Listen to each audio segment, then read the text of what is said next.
Right, what have we got here? Okay, it's a small one this time, but it's from a decent manufacturer. So as you can see, 5-year warranty. So it's an Olight, and it is the new, well, rather new anyway, and the small i3T EOS, which is a tiny little flashlight, and it's in the AAA form factor. And when I say AAA, I just mean the size of the battery, so AAA. There's so many Loop Pros which I've been testing out, but that's another matter. So Olight I3T EOS AAA, and thankfully it's an IPX8, but we'll get it open before I go through any more jargon. So let's see what you get in here. So I'm looking forward to this because I don't think I can ever remember reviewing a bad Olight, and that's just my personal opinion, but I think they do pretty good. Wow, now that looks pretty damn good. So we'll take that out. Now what's this rubbish? Read me first. Unscrew insulating film. Okay, so what they're suggesting here is there must be a battery already in, but they're using an insulator to prevent the flow of electricity. In other words, they've made it inert. I presume, what's this? There's an instruction book. Now, you know, I like an instruction book. I spend all of 2 seconds looking at them. So let's have a look. Get all this rubbish out the way. And what does this say? Let's see what you get here.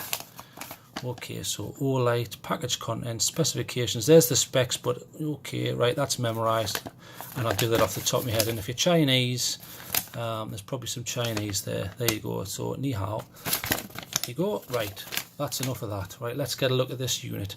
So damn, that feels pretty. If there's a battery in there, that's pretty light. Now the top doesn't screw off, so it's a bottom screw only. So let's have a look inside and see if they give you a battery. And there's the insulating film, so remove that, and then wow, and I've never heard of GM sell, but at least they give you a free battery. Unfortunately, it's an alkaline, so, well, super alkaline as they're terming it. In other words, you can't recharge that, so I'll put that to one side, and I shall take out an Loop Pro, which I prefer anyway. So brand new, and we'll stick that in. Okay, so let's go through some of the specs here. So it's a AAA, as you've seen the battery there, and it's an IPX8. Now IPX8 just means you can theoretically drop that into up to, say, 2 meters of water for a set period of time, you know, a couple of hours, and water isn't going to ingress and get in and ruin this. So in other words, the front is sealed to a degree, and so is the battery compartment. Now it looks like, and that's pretty damn smooth, and that looks like brass. Feels a bit too light to be, but maybe it is. Nice heavy duty spring there, nice to see, and decent threads. There's a little bit of dirt down there, but you know, not the end of the world. Okay, I would expect a little bit better, but okay, it still works, and it feels smooth when that goes in. That feels smooth, yeah. And as you can see, there is a O-ring, so that's this section here, this little piece of rubber that goes around. Now I'm a little bit disappointed to see you don't even get a spare O-ring. Even from the cheap manufacturers you get a spare O-ring. So come on, Olight, give us a rechargeable battery and a spare O-ring. But maybe they are sufficiently confident that because of their machining methods, the likelihood of splitting that is small, which I presume is probably true for Olight. They do some decent stuff. So let's get that put back in. Okay, any markings on this? Well, there's the model number and a little identifier code underneath, CE, yeah, and that's about it, an Olight. Now, I quite like the design, looks pretty cool. You've got this sort of swirl formation on it, which is quite interesting to see. Yeah, feels okay, and even with the battery in, that's pretty light and sufficient.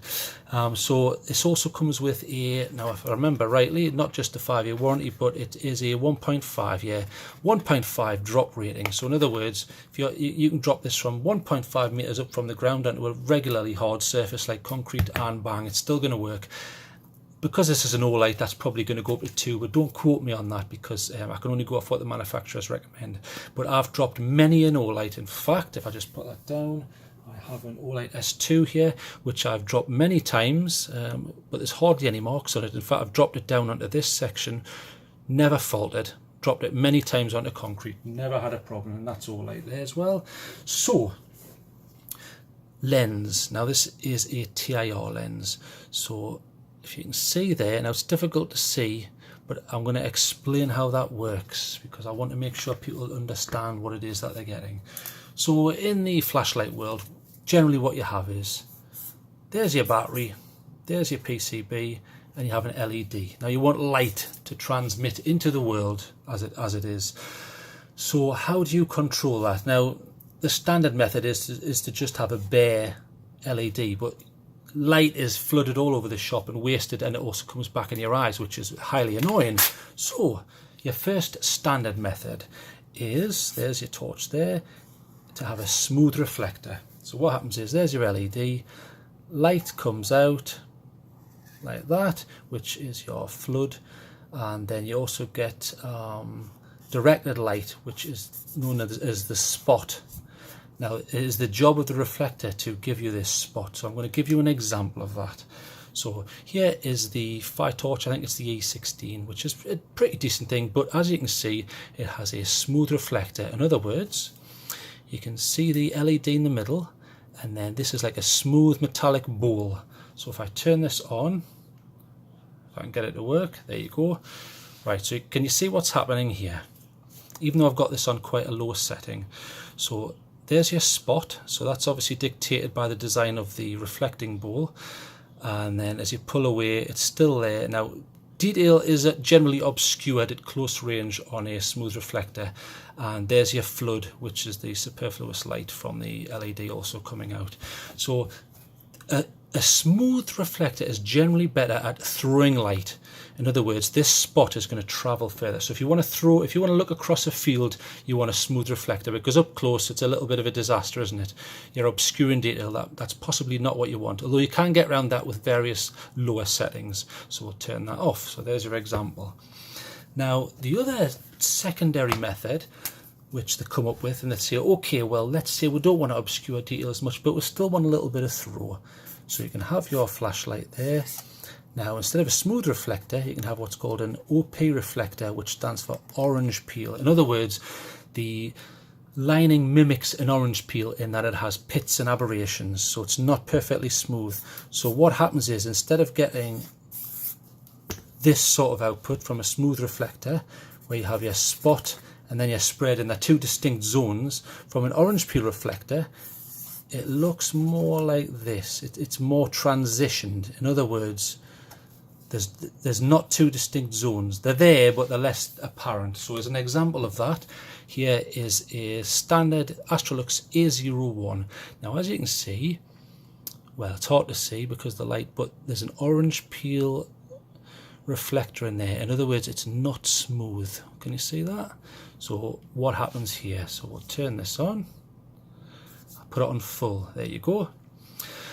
Okay, so even relatively close range, and I'm not pulling back too far, but see there's less of an obscuring of detail on the spot, and there's a little bit more flood, but generally that depends on the height of the reflector. We're just concentrating on the transitional zones, so you can see you get more of a transition. You're still getting some throw, but it's a kind of a way of getting through without obscuring details. So even just pulling back moderately, you're not obscuring details. So that's one of my favourite reflectors, and I use that regularly on my everyday carries. So your other option is to use a TIR. Now a standard TIR is, here's an example of a TIR. This is the Claris Mini one. Now can you see it almost looks like a fly's eye, and it has like a faceted, multi-segmented output. So what's actually going on here is, there's your PCB and your LED. Now light would generally come out. You cover the whole thing with a lens. I know some people call it reflector, so don't want silly comments saying you've called it wrong, because I've had that in the past. I'm going to call it a lens because manufacturers call it a lens. Okay, now this isn't an empty space, so there's not light bouncing around in an empty space. This is one solid piece of material. So TIR just stands for total internal reflection. In other words, the light is completely internally reflected until it exits, and they generally put like a surface on and sections like this. So what you end up with is a very, very uniform flood and a little loss of light transmission. So what happens is it all bounces around, comes out extremely uniform. So for example, we shall turn this on. I've got this on full. Even though I've got this on full, look, basically unless you go really, really, really close, which you wouldn't do anyway, there is no transition zone. There's some spot there, but it's very transitioned, and it goes all the way out, look, all the way to here. You can see that's still reflecting on my hand there. So this is excellent, an excellent lens for close-up stuff. So if you're at lower light levels, I shall say, and you're dealing with things close-up, a TIR lens is extremely good. Now that's just one design on the surface. You can also get ones that try to broach the gap between a TIR and an orange peel. So for example, on this unit, you see how it's not quite like this. It's almost like it's got, they're trying to do a trick here really. I mean, it's behind a piece of glass almost, but what they're doing is they've tried to give that a structure in order to give it a partly smooth, partly orange peel and partly TIR. So it's quite clever, and you can see right through. So what you're getting is you're getting a nice beam. So we'll go through what the functions are on this, because there's only two settings on this. It's very simple. So two settings. So you've got momentary, which you hold it down, press it lightly like that. So there's your momentary. So you see momentary comes on and off when you let go. And then you also have click function. So click on, and there's your 5. So you see, even though this is TIR, because it's of the type of TIR and the way they've formed that, there is some spots so that you're going to get some transmission, which is good to see. And then the second setting, so that's pretty bright now. That's 180 lumens. Nice. So going back again, first setting, 5 lumens gives you 16 hours on the battery that they have used for testing. 16 hours is absolutely fantastic. And do you know what, 5, you can get a lot done with 5. It's not as low as 1 or sub-lumen settings, which I prefer because they don't damage night vision. I prefer them, so it's a bit strange that they would do this. I would prefer Olight to have maybe gone for 3 settings, so say 1 for map reading and not ruining night vision, and then say, I don't know, say 30, 40 for close-up stuff, and then whack up to the 180 when you need it as a turbo, but they haven't done that. And on turbo, so if we go to that, pretty nice and bright. I quite like that beam profile as well. You only need to broach it back slightly to get rid of the spot as well, so that's pretty good. You're going to get 21 minutes out of that. Now I know I've given the story before where I use a Olight I3, which is very similar to this. It's just slightly smaller because it uses a rotary action and it doesn't have the tail clicker. And I've used that when I got lost in some woods once and I had to find my way back. Now the battery on that, now I got back in about just under 20 minutes. Now this on a full charge is going to give you 20 minutes at full. I suppose you could argue that, okay, well, you don't need to worry about that because you would just put it on low and still get through the trees and you'd be all right. Yeah, okay, I can theoretically see that being true, but I would have preferred them to have 3 settings, but never mind.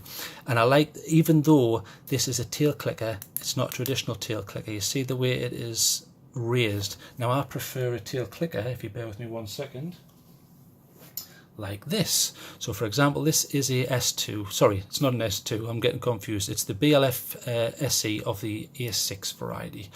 Now as you can see, it's got a tail clicker, but you see the way it's recessed. You can't hit that by accident. Now, to be fair, on most of these recessed ones, they're quite a weak button.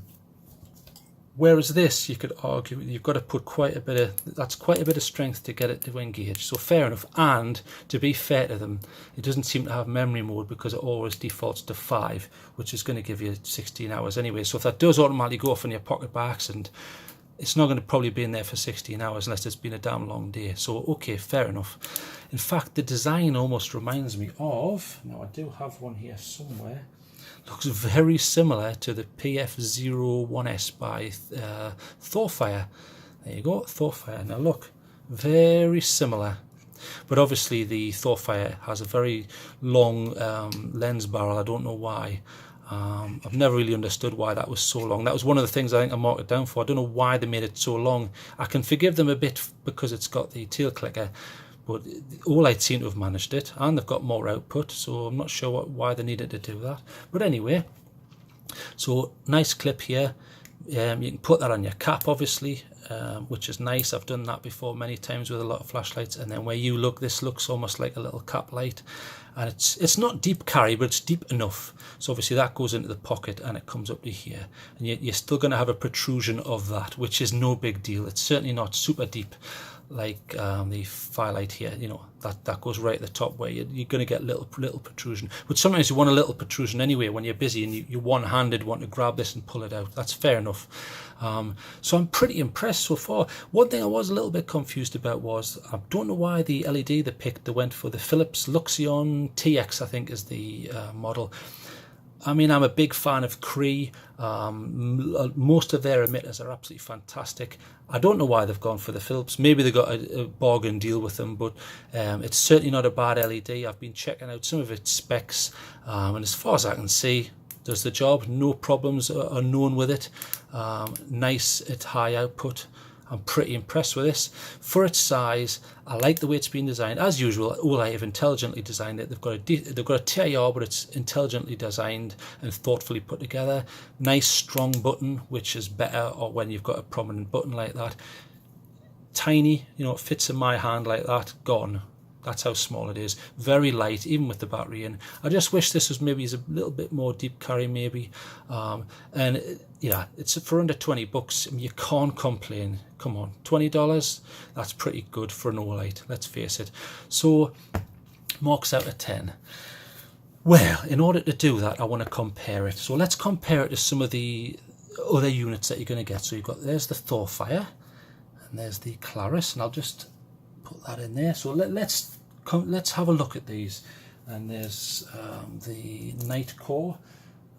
I'll take some other ones out and make some comparisons, because I think there's the low end market, and I don't mean that in a derogatory sense. Low end as in low output is very flooded in my opinion at the moment. But all of these are decent small units. So let's see what you're getting with each one. Now, I would also put that in with it, because that's still small, but it's getting there. So you've got the Olight here. Now let's compare it to the Thorfire. Thorfire, too long. I'm going to make this quick. Too long, not as much output, but a slightly warmer tint. Okay, so I still think this is better. Next one, Claris Mini One. Excellent. I love this TIR. I like Claris because they're rock solid. The obvious only problem with this unit, even though it betters the Olight by having built-in recharging, the only problem with it is capacity is very, very small. But to be fair, that's because look at the size of the battery, tiny at 10180. I mean, that's basically as small as you're going to get. So to be fair, okay, that's probably not as good as the Olight. So I'll put, even though I really highly rate that, so I'll put that to one side. Tiny, yeah, built-in battery, you can't replace it, but it's got USB charging on. It's different form factor really. You couldn't grab a AAA from anywhere and just stick it in, even though this is TIR, but that's pretty damn bright. I think it's about 360, 380 lumens, so much brighter than this, even though you could argue, look at the form factor, tiny, half the weight. So you probably think, well, why don't I just get this? Nightcore, it's probably about a similar price, a little bit more expensive, USB charging. The only thing you're losing is you can't just stick in a AAA, sorry. So you could argue that that's better. Okay, that's a Nightcore makes some decent stuff. There's the Jet Beam, I think it's the Jet U. That's got a similar kind of design TIR lens, small AAA. Excellent output. I really like this unit. Never had any problems with it. I quite like Jet Beams anyway. They've got a lovely, almost ceramic feel to them. Cheaper, slightly cheaper anyway. But I don't know if it's any better. I mean, I would probably guess the Olight would take more of a beating. So we'll put that to one side. There's the Astrolux, I think, is it the K1? Yeah, the K1. Yeah, it's okay, it's an okay unit, but of course on this you've got UV and red lights and all sorts of daft modes that most people probably aren't going to use. A little bit more output, but again, you can't just stick in a AAA. It's got a built-in battery that you need to recharge, and I think that's quite heavy. That's actually about the same weight as that, if not heavier. So put that to one side. You could get something similar and very, very, very cheap and small. Say 10 bucks or less. There's your Nightcore tube. But as I've mentioned with open side LEDs, you get light leak, which is going to go straight in your eyes and ruin your night vision. Although you do get quite a nice cheap spread, and I highly rate this one. I did a lot of testing on this, and pretty decent. But what I'll do later on is I'll do some beam profiles just so you can compare these. This one, you're not going to get the same amount of output. You're going to get 100-ish to 120 lumens. It's got a slightly warmer tint than this, and much cheaper. You're probably looking at, say, half the price. Quite heavy and bulky though. I still prefer the Olight T3 in comparison to that. But look at the look at the height. Because you haven't got the tail clicker and it's a rotary action, you're saving a bit of space. But you know, how small are your pockets?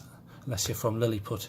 Now, the only other thing that you probably would want to think about is, here's the Claris, it was the MI1C. I can never remember what it's called. So if I turn this on, you can see now this has that's a pretty nice output, isn't it? That's pretty good. This obviously uses a different method for lenses. It actually uses a convex lens there, as you can see, which just super spreads the light, you know, almost like a magnifying glass. But again, I mean, this uses a CR123, I think, off the top of my head. Yes, it is. And this is probably more expensive. It's much more expensive than this, but you're getting a battery for free, which you can recharge. And it's a pretty good unit, this, but again, not so good at slight distances. This is just for close-up stuff, I would argue. And then an EDC that I've used many times before, the M3 by On the Road, you're going to get 500 odd plus.